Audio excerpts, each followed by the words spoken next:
أعوذ بالله من الشيطان الرجيم بسم الله الرحمن الرحيم وكذلك جعلنا في كل قرية أكابر مجرميها ليمكروا فيها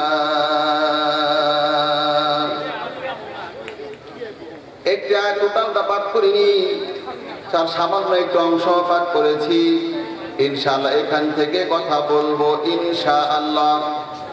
আল্লাহ পাক বলছেন, আর আমি এমনি ভাবেই প্রত্যেকটি গ্রামের মধ্যে পাপীদেরকে রেখে দিয়েছি, তারা সেখানে চক্রান্ত করে। আমার প্রিয় ভাইরা, প্রত্যেকটা গ্রামে পাপী মানুষ আছে, এই কথাটা আজকে এই তথ্যটা দেওয়া হলো। এইটুকুন বিষয়ের উপর আপনাদের সামনে আলোচনা করব। তাহলে এই আয়াতটা থেকে আমি যা বুঝতে পেরেছি, আমার বুঝের সাথে আমাদের এলাকার সব পাথালিয়ার মানুষের যদি একমত হন, তাহলে একটু জোরে বলবেন, হ্যাঁ হুজুর আব্দুল হান্নান, এই কথাটা ঠিক। আমার প্রিয় ভাইয়ের, আল্লাহ তাআলা বলছেন এই আয়াতখানা, এই আয়াত থেকে আমি বুঝতে পেরেছি আমার প্রিয় ভাইয়ের, আমার তাম পৃথিবীতে এমন কোন গ্রাম নাই যে গ্রামের মধ্যে খারাপ মানুষ নাই। এটা আওয়াজ দিয়ে সবাই বলেন, কথাটা ঠিক কিনা? আপনারাও তো গ্রামে বসবাস করেন। আমি কোরআন দিয়ে আপনাদের কাছে দলিল দেব, পৃথিবীতে এমন কোন গ্রাম আপনি খুঁজে পাবেন না যে গ্রামের মধ্যে খারাপ মানুষ নাই। এবার আপনি যদি চলে যান পৃথিবীর সবচাইতে সেরা গ্রামে মক্কাল মুকাররমায় যদি আপনি চলে যান, তাহলে আপনি শুনে রাখেন, মক্কাল মুকাররমায় যেভাবে আপনি আবু বকরকে খুঁজে পাবেন, ওই একই গ্রামে আপনি আবু জেহেলের মতো শয়তানকেও পাবেন। এবার আওয়াজ দিয়ে সবাই বলেন, কথাটা ঠিক কিনা? তার মানে মুসলমান, আজকে আপনাদেরকে চালাক বানায় দিব, আজকে সচেতন করে দিব। আমি আমার মতো দিব না, আল্লাহর কোরআন থেকে দিব। তার মাঝে আজকের বক্তৃতা পরিষ্কার মুখস্থ করে নেন, যে অঞ্চলের মধ্যে মূসা আলাইহিস সালাম ছিল, ওই অঞ্চলের মধ্যেই ফেরাউন শয়তানটা ছিল। যে অঞ্চলের মধ্যে হযরত ইব্রাহিম আলাইহিস সালাম ছিল, ওই অঞ্চলের মধ্যে নমরুদের মতো শয়তানটা ছিল। যে অঞ্চলের মধ্যে আবু জেহেল উতবা সাইবা ছিল, ওই অঞ্চলের মধ্যে আল্লাহ নবী করিম সাল্লাল্লাহু আলাইহি ওয়াসাল্লাম যে অঞ্চলে ছিল, ওই অঞ্চলের মধ্যে আবু জেহেল উতবা সাইবা ছিল। এবার বাংলাদেশের দিকে তাকান, বাংলাদেশের দিকে তাকান, বাংলাদেশের দিকে তাকান। যে বাংলার ভূখণ্ডের মধ্যে এত রত্ন আমরা দেখতে পাই। আল্লামা শাহ আব্দুল, আপনারা জানেন বাবুনগরের মতো মানুষ এই বাংলার জমিনে ছিল। আপনারা জানেন মুফতি আমিনের মতো মানুষ ছিল এই বাংলার জমিনে। আল্লামা সাইদির মতো সেরা মানুষ ছিল এই বাংলার জমিনে। শেখ হাসিনার মতো কুলাঙ্গার বসবাস করেছিল। তাহলে আজকে যদি সবাই বক্তব্য শুনতে থাকেন, তাহলে আপনি ভালো করে বুঝে যাবেন এমন কোন গ্রাম নাই যে গ্রামের মধ্যে খারাপ মানুষ নাই। আমি 56 জেলাতে তাফসীর করছি, আলহামদুলিল্লাহ আমি নিজের চোখ দিয়ে দেখতে পাচ্ছি। বহু এলাকায় আমি গেলে মানুষ আমাকে বলে, এই এলাকার মধ্যে বসবাস করতে আর ভালো লাগে না, মনে হয় ভেগে যায়। তখন আমি কোরআনের এই আয়াতটা তখন আমি শিখে ফেলেছি, তখন আমি কোরআনের আয়াতটা এখন পরিষ্কার ভাবে দেখায় দিচ্ছি। তুমি যাবা কোথায়, যেখানে যাবা খারাপ মানুষ সেখানে পেয়ে যাবা। এটা আওয়াজ করে বলেন না, কথাটা ঠিক কিনা? আমার প্রিয় ভাই, গ্রামের মধ্যে এমন এমন খারাপ মানুষ থাকে, তাদেরকে যদি আপনি আল্লাহর কোরআন দিয়ে নসিহত করেন, তারপরও তারা ভালো হবে না। এই কথাটাও আল্লাহ পাক কোরআনের মধ্যে বলে দিয়েছে। যেখানে আপনাদের সামনে বের করি, পারা নাম্বার হলো 11, সূরার নাম হলো সূরা তাওবা। আল্লাহ তাআলা বলছেন, গ্রামের মধ্যে এমন বাজে মানুষও থাকে, তাদেরকে যদি তুমি আল্লাহর কোরআন দিয়ে নসিহত করো, তারপরও তুমি ভালো বানাতে পারবে না। আমার সামনে এই আয়াতখানাও বের হয়ে গেল। وَإِذَا مَا أُنْزِلَتْ سُورَةٌ فَمِنْهُمْ مَنْ يَقُولُ أَيُّكُمْ زَادَتْهُ هَذِهِ إِيمَانًا।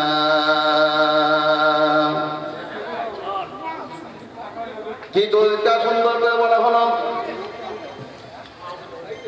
যখন কোরআনের আয়াত নাযিল হচ্ছিল, সূরা করে নাযিল হচ্ছিল, তখন একদল লোক বলল, ফামিনহুম মান ইয়াকুল আইয়ুকুম যাদাতু হাযিহি ঈমানা। এই সূরা নাযিল হয়ে তোমাদের কার ঈমান বৃদ্ধি করেছে? তখন আবার আয়াত নাযিল হয়ে গেল, ফাআম্মাল্লাযীনা আমানু ফাযাদাতুহুম ঈমানাও ওয়া হুম ইয়াস্তাবশিরুন। যাদের ঈমান আছে, কোরআন আয়াত নাযিল হয়ে তাদের ঈমানটাই বৃদ্ধি করেছে আর তারা আনন্দিত হয়ে গিয়েছে। এবার কোরআনের আয়াত নাযিল হয়ে কার ঈমান বৃদ্ধি করে না? এক একটা গ্রামের কার ঈমান জীবনও বৃদ্ধি হবে না, কার ঈমান জীবনও বৃদ্ধি হবে না। আজকে কোরআন থেকে শুনে নেন, আল্লাহর কোরআন দিয়ে যদি নিঃসব করা হয় ওই মানুষগুলি ভালো হবে না, ভালো হবে না। আল্লাহ তাআলা চমৎকার করে বলছেন ওইগুলি কারা? وَأَمَّا الَّذِينَ فِي قُلُوبِهِم مَّرَضٌ فَزَادَتْهُمْ رِجْسًا إِلَىٰ رِجْسِهِمْ وَمَاتُوا وَهُمْ كَافِرُونَ। আর যাদের অন্তরের মধ্যে রয়েছে রোগ, অন্তরের মধ্যে যাদের রোগ হয়ে গেছে তাদের নাপাকির পরে নাপাকি বৃদ্ধি হবে আর এই মানুষগুলি কাফের হয়ে মৃত্যুবরণ করবে। তাহলে আমার প্রিয় ভাইরা মুখস্থ করেন, আজকের বক্তৃতা আমি কি বোঝাচ্ছি? এমন কোন গ্রাম নাই যেই গ্রামের মধ্যে খারাপ মানুষ নাই। দুই নাম্বার আমি আপনাকে বোঝাচ্ছি, এই খারাপ মানুষগুলো আপনি যদি কোরআন দিয়েও বুঝান এরপরও এরা ভালো হবে না, ভালো হবে না। তাহলে বাংলাদেশের খারাপ মানুষের ব্যাপারে আপনি করবেনটা কি? আমি আপনাকে বলছি, অন্তর্বর্তীকালীন সরকারকে ধন্যবাদ জানাচ্ছি, এই ডক্টর ইউনূসকে আমি ধন্যবাদ জানাচ্ছি, যারা আপনারা দেখতে পাচ্ছেন বাংলাদেশে খারাপ নিষিদ্ধ করতে শুরু করেছে। আরো নিষিদ্ধ করেন, ছাত্রলীগকে নিষিদ্ধ করেছেন, এবার হেলমেটকে নিষিদ্ধ করেন। আপনাদেরকে বলছি, হেলমেট নিষিদ্ধ করলেই হবে না, ছাত্রলীগকে নিষিদ্ধ করতে হবে। আর ওই বড় ডাইনি শেখ হাসিনা পৃথিবীর যে প্রান্তেই থাকুক না কেন ধরে এনে বাইতুল মুকাররমে ওপেন ফাঁসি দিয়ে ওর লাশটাকে আগুন দিয়ে জ্বালায়া করে দেওয়া লাগবে।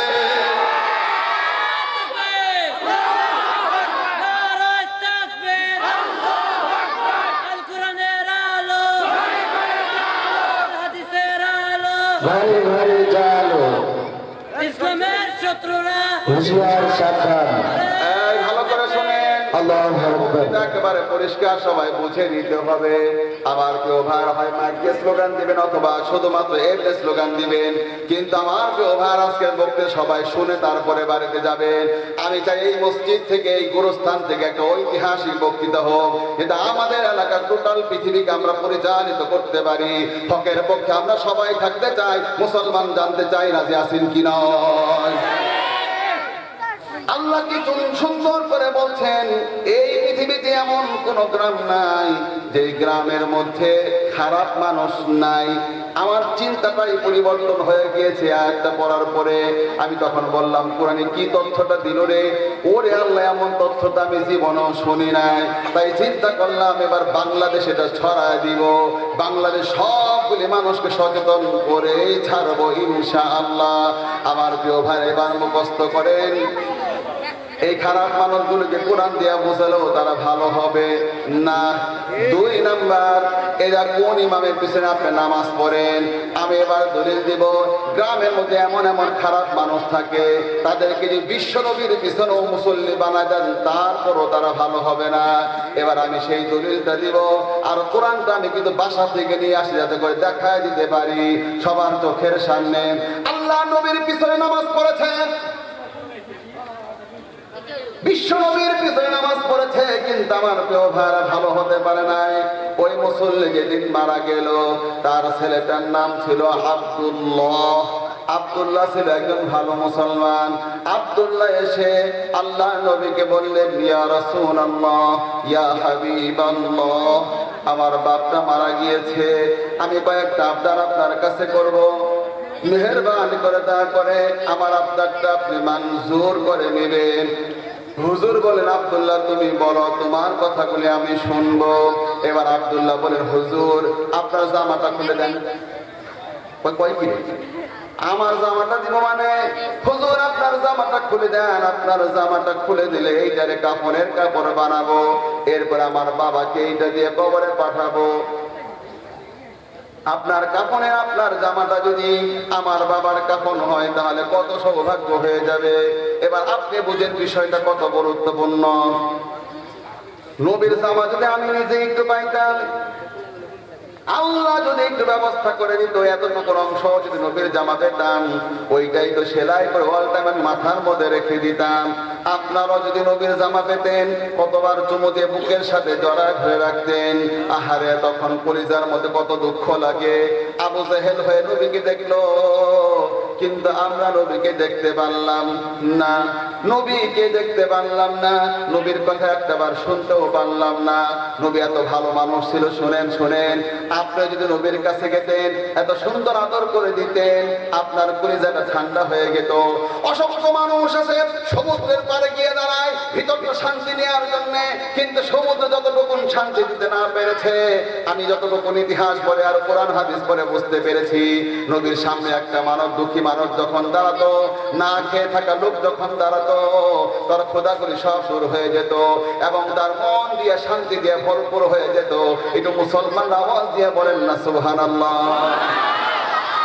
ও মা, আজকে যারা আপনারা বক্তৃতা শুনছেন, আজ আপনাদের জন্য দারুণ দারুণ মেসেজ আছে। যদি আমি একটু সময় পাই, তবে ঘুগুদিয়ার মাঠে তো আবার সময়ও কম। আর আজকে আবার বিপদ আর একটা আছে। আজকে আবার মাহফিল আমার দুইটা, এখান থেকে আলোচনা করে যাবে আবার সারদাগঞ্জে, ওখানে রাত 11টা থেকে আবার বক্তৃতা। তাই চাইলেও তো বেশি দিতে পারবো না। 9টার সময় আমার ওঠার কথা ছিল, একটু দেরি হয়ে গেছে। তা আমি একটু তাড়াতাড়ি কথাগুলি বলতে, যাতে টোটালটা দিতে পারি। আপনাদেরকে বলবো একটু মন দিয়ে শোনেন, এই বিষয়টা কিন্তু একেবারে আলাদা। মন দিয়ে শোনেন, বহু মজা পাবেন, স্বাদ পাবেন, শিক্ষা পাবেন, এলাকার মানুষগুলি শান্তি পাবেন। আমরা সব শান্তিকামী মানুষগুলি এক হয়ে থাকতে চাই, জুলুমদের জুলুম থেকে আমরা বাঁচতে চাই। শুধুমাত্র পৃথিবী দেশ বাঁচবে না, গ্রামে গ্রামে বাঁচতে হবে। এটা আওয়াজ করে বলেন না, কথাটা ঠিক কিনা? আমার পরিচয় ছোট্ট ভাইরা, আল্লাহ নবীর পিছনে আমি আপনাদের সামনে আবার মনে করা যায় বক্তব্য দিচ্ছি। এই পৃথিবীতে এমন কোন গ্রাম নাই যে গ্রামের মধ্যে খারাপ মানুষ নাই। এগুলির কোরআন দিয়েও বোঝানো ভালো হবে না। নবীর পিছনে যদি নামাজ পড়েন, এরপরে এত শয়তান, সবাই ভালো হবে না। নবীর পিছনে নামাজ পড়েছে, ভালো হয় নাই, তার একজন লোক, সেটাও দেখাচ্ছি। তার ছেলে আব্দুল্লাহ এসে বলে, হুজুর জামা দেন, মেহেরবানি করে জামাটা দেন, আমার বাবাকে কাফনের কাপড় করে তারপরে কবরে পাঠাবো। আল্লাহ নবী বললেন, ঠিক আছে, আমি তোমার আবদারটা কবুল করলাম। হুজুরের জামাটা খুলে দিয়ে দিল। এবার 2 নাম্বার আবদার করলেন, ইয়া রাসূলুল্লাহ, ইয়া হাবিবাল্লাহ, আপনার বরকত কোন থুতু একটু আমার বাবারে দিয়ে দেন। আপনার বরকত কোন থুতু আমার বাপ যদি পায়, তাহলে পরে কত কল্যাণ তার হবে। আপনারা মনে করছেন আতরে চাইতে বুঝে নবীর থুতুর দামটা কম। আতরার কতটুকু দামি শোনায় আমি আপনাদেরকে। আল্লাহ নবী করিম সাল্লাল্লাহু আলাইহি ওয়াসাল্লাম একদিন পথ অতিক্রম করছে, সাহাবারা তার সাথেই আছে। অমন সময় একটা কূপ সামনে পড়লো। সাহাবারা তৃষ্ণার্ত ছিল, কূপের মধ্যে দৃষ্টি দিল, তাকে দেখতে পারলো কূপের মধ্যে মাত্র সামান্য একটু পানি, তাও আবার লবণাক্ত। আল্লাহ নবী বললেন, সাহাবারা তোমরা সরে যাও। হুজুর তার কাছে গিয়ে একটু বরকত কোন থুতু ফেলে দিলেন, সঙ্গে সঙ্গে টোটাল কূপটা পানি দিয়ে ভরপুর হয়ে গেল। লবণাক্ত পানিটা মিষ্টি পানিতে পরিণত হয়ে গেল। আওয়াজ দিয়ে সবাই বলেন সুবহানাল্লাহ। আমি যে তথ্য দিলাম মিথ্যে না। আজকেও কাবাদ সৌদি আরবে যান, আপনার কূপটা এখনো আছে। হাজিরা পানি পান করে বিশ্ব নবীর থুতুর বরকতে হয়ে গেছে। কেন আপনারা জানেন না? হযরত আবু বকরকে সাথে কাটলো, আল্লাহ নবীর থুতু লাগায় দিল, সাপের বিষটা পর্যন্ত পানি হয়ে গেল। তাহলে এবার আপনারা বলেন তো, নবীর থুতুর বরকত আছে কি নাই? আল্লাহ নবী ওই আব্দুল্লাহর কথা মোতাবেক হুজুর বললেন, ঠিক আছে আব্দুল্লাহ, তুমি যেহেতু চাচ্ছ তোমার বাবাকে তুমি মুক্তি করতে চাও, আমি তাহলে তোমার বাবার মুখের মধ্যে একটু বরকত কোন থুতু লাগিয়ে দিচ্ছি। এবার আব্দুল্লাহ বলল, হুজুর আমার আরো আবদার আছে। কার কি আবদার? হুজুর আমার আবদার হলো, জানাজার নামাজ তো যাকে তাকে দিয়ে আপনি পড়াবেন না। আপনি দয়া করে একটু সময় করে আপনি নিজে আমার বাবার জানাজাতে যাবেন। আমার প্রিয় ভাইরা, এইটা কিন্তু সাহাবীদের সময় ছিল। অনেকেই যেমন আমাকে করে ভালোবেসে বলে, আব্দুল্লাহ তুমি আমার জানাজাটা পড়াবা। আমি আবার আল্লাহর কাছে দোয়া করে, আল্লাহ যারা যারা আমারে বলে আপনার কোরআনকে মহব্বত করে, আমি তো একেবারে সাধারণ একজন গোলাম, ভালোবেসে তো আমার এলাকার লোকেরা আমাকে বারবার তাদের চেয়ারে আমাকে বসিয়ে দেয়। ও রব, যারা এমন করে ইচ্ছা করেছে তাদের জানাজা আমি যেন দিতে পারি। সেই জন্য আপনারা দেখবেন ইদানিং আমি জানাজার মধ্যে আমার ব্যাপক কান্না আসে, আমি কাঁদি, আমার এত বেশি কান্না আসে। আমার প্রিয় ভাইরা, আমার আত্মীয় স্বজন সে এলাকাবাসী যখন মারা যায়, আমার তখন বড় মন থেকে কথাটা আসে, এই যে আপনারা বধূ জ্যাঠা মারা গেল, ওই দিন জানাজা আমি এত এত এত কেঁদেছি, আমার মনে হয় সবচেয়ে ফার্স্ট হবে কাদাম। মামুন ভাইকে আমি বললাম, ভাই আপনি জানাজা পড়ান। মামুন ভাই আমার বললো, না না ভাই আপনি পড়ান, আপনি পড়ান। জোর করে আমাকে তারপরে পড়াতে দিল। আমি নিজের চোখে তাদের বড় আমি তাকে দেখেছি, তার জীবনে কত কিছু দেখেছি। জানাজার নামাজ যখন দাঁড়ালাম, এই হাতে জানাতলা মানুষটা একটু পরে কবরে গিয়ে শুয়ে পড়বে। ও আমার পুলিশ এলাকাবাসী, হিংসা সহ ফেলে দেন, জীবন সহ ফেলে দেন। আসলে এলাকার মানুষ ঐক্য হয়ে যায়, ভ্রাতৃত্ব বন্ধনে আবদ্ধ হয়ে যায়। টোটাল বাংলাদেশ নমুনা পেশ করি, এলাকার মধ্যে কোনো হিংসা নাই, এলাকার মধ্যে কোনো বেনামাজি নাই, এলাকার মধ্যে কোনো ব্যাপারটা নাই, এলাকার মধ্যে কোনো হারাম নাই, এলাকার মধ্যে কোনো ঘুষখোর নাই, এলাকার মধ্যে সুদখোর নাই, এলাকার মধ্যে কোনো বাজে মানুষ নাই। বাজে মানুষ হবেন যিনি, সবাই তার বিরুদ্ধে যুদ্ধ ঘোষণা করবেন তিনি। ঠিক না বলেন? আসে একটা এলাকা সুন্দর করে আমরা গঠন করি, আজকে তাফসীরটা ভালো করে শুনি। পৃথিবীতে এমন কোন গ্রাম নাই যেই গ্রামের মধ্যে বাজে মানুষ নাই।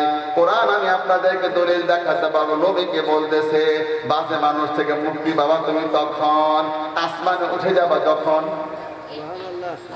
দলিল আমি সাতপাড়া থেকে দিচ্ছি, হয় তুমি আসমানের মধ্যে উঠে যাও সিঁড়ি লাগাইয়া, তাহলে তুমি বাজে মানুষ থেকে দূরে থাকতে পারবা, বাজে মানুষের দুষ্টুমি আর নির্যাতন থেকে মুক্তি পাবা। অথবা তুমি শোনো, তুমি যদি মাটির তলায় ভূগর্ভের মধ্যে ঢুকে যাও তাহলে একমাত্র মুক্তি আছে, অথবা আসমানে উঠলে মুক্তি আছে। আসমানে উঠবা যখন শত্রু মুক্ত জীবন পাবা তখন, মাটির তলায় ঢুকবা যখন শত্রু মুক্ত জীবন পাবা তখন, মাটির মধ্যে থাকবা যতক্ষণ শত্রুর মোকাবেলা করতে হবে ততক্ষণ। আওয়াজ করে বলেন না ভাই কথাটা ঠিক কিনা? আমি আরো দলিল দেই, যেহেতু আলহামদুলিল্লাহ কোরআন নিয়ে আমার গবেষণা একটা শেষ হয়েছে, আলহামদুলিল্লাহ খুব দ্রুত এটা একটা তাফসীর আকারে বের হবে। ছোটখাটো একটা আপনাদের এলাকার সন্তান পড়েছে, আলহামদুলিল্লাহ। আমি সেইখানে যে জিনিসগুলি পেয়েছি দেখায়, দেখেন কোরআনের প্রথম খুঁজেন, প্রথমে আপনি পাবেন মাত্র 5টি আয়াত মুত্তাকিনদের কিনিয়া, এরপরে আপনি 2টি আয়াত পাবেন কাফেরদের কিনিয়া, এরপরে আপনি 13টা আয়াত পাবেন মুনাফিকদের কিনিয়া, এরপরে 6 পৃষ্ঠা থেকে শেষ পর্যন্ত 80টির মতো আয়াত পাবেন আপনি ইহুদিদের কিনিয়া। তাহলে প্রথম পারাতে ইহুদি নিয়ে 80টির মতো আয়াত, মুনাফিক নিয়ে 13টি আয়াত, কাফের নিয়ে 2টি আয়াত। আমি একটু করে আপনাদেরকে দেখাবো, তাহলে কি বোঝা যায় ভালো থেকে খারাপের সংখ্যাটাই হলো বেশি। আর একটু ভালো করে দেখেন, মাঝখানে 10টি আয়াত আদম আর ইবলিসকে কেন্দ্র করে আল্লাহ তাআলা নাযিল করে দিয়েছে। এখানে দেখানো হচ্ছে, দেখো দেখো আদমের মতো এত ভদ্র মানুষ, আদমের মতো এত সভ্য মানুষ, আদমের মতো একজন শিক্ষিত মানুষ, আদমের মতো একজন পয়গম্বর, তার পাশে ইবলিসের মতো শয়তান। এতেই বোঝা যাচ্ছে আদমের কোনো সন্তান বা শয়তান মুক্ত থাকতে পারবে না। এই জন্যই তো হযরত মূসা আলাইহিস সালাম শয়তান ফেরাউন মুক্ত থাকতে পারেন। এই জন্যই তো আমার প্রিয় ভাইরা হযরত ইব্রাহিম আলাইহিস সালাম শয়তান নমরুদ মুক্ত থাকতে পারেন। এই জন্যই তো তার আরেকজন সন্তান, আদমের আরেকজন সেরা সন্তান বিশ্বনবী মুহাম্মদুর রাসূলুল্লাহ সাল্লাল্লাহু আলাইহি ওয়াসাল্লাম আবু যুর সাইবার মতো শয়তান মুক্ত থাকতে পারে নাই। এই জন্য তার সন্তান যারা হবে তারাও কোনোদিন শয়তান মুক্ত থাকতে পারবে না। আল্লাহর প্রিয় বান্দা থাকবে যতক্ষণ, শয়তান মুক্ত মানুষ গুরু থাকবে ততক্ষণ। নারে তাকবীর, আল কোরআনের আলো, আল হাদিসের আলো, ইসলামের শত্রুরা হুঁশিয়ার সাবধান, ইসলামের শত্রুরা। নারে তাকবীর।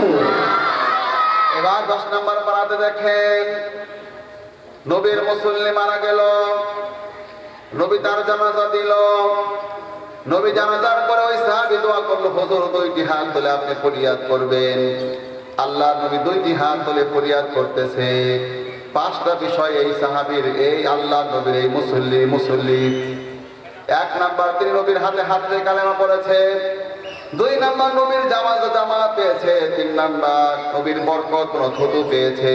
4 নাম্বার নবী তার জানাজা পড়িয়েছে। 5 নাম্বার